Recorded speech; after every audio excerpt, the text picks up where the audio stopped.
bahwa kami baru honor 1-2 tahun, tapi saya di sini saya sudah 12 tahun honor, Pak. Bahkan ada teman-teman saya yang tadi Bapak Pejabat Bupati katakan bahwa sudah 20 tahun honor.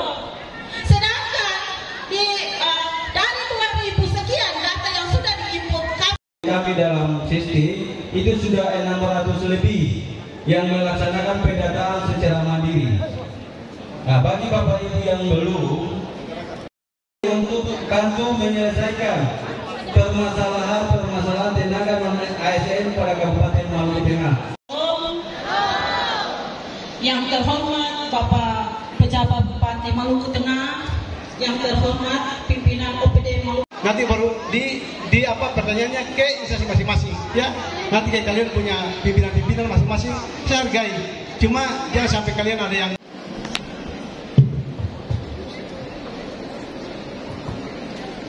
Assalamualaikum warahmatullahi wabarakatuh.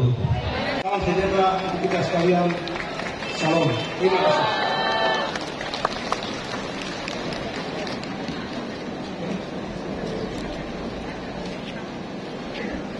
Seorang Kepala BKPSDM Kabupaten Maluku Tengah.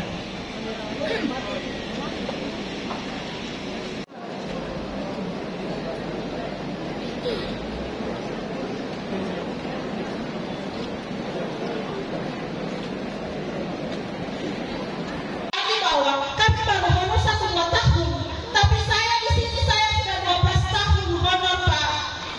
Bahkan ada teman-teman saya yang tadi Bapak Pejabat Bupati katakan bahwa sudah 20 tahun honor. Sedangkan dari 2000 sekian data yang sudah diinput, kami lihat di situ bahwa ada kejanggalan di situ, Pak. Data dari 2000 sekian itu ada pegawai honorer yang mana terdapat di situ yang hanya duduk, pegawai honorer yang hanya duduk di pasar, yang hanya duduk di rumah sendiri. Sedangkan kami tidak diinput, Pak. Mohon bantuan dari Bapak Pejabat Bupati Maluku Tengah maupun pegawai PKD. Tolong diperhatikan, Pak. Kami mohon bantuan dari Bapak. Terima kasih. Assalamualaikum warahmatullahi wabarakatuh.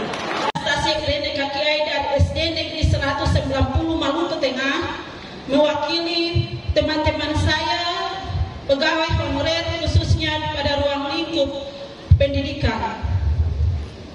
Saya berdiri di sini, Pak. Pada hari Senin saya bersama teman-teman saya yang melapor kepada Bapak Pejabat Bupati Maluku Tengah terkait dengan pendataan non-ASN pada ruang lingkup Maluku Tengah, yang mana saya dengan teman-teman saya merupakan salah satu pegawai honorer yang tidak diinput datanya. Tadi saya kutip dari Bapak Kepala BKD. Terima kasih sudah nonton. Jangan lupa like, subscribe, dan share ya.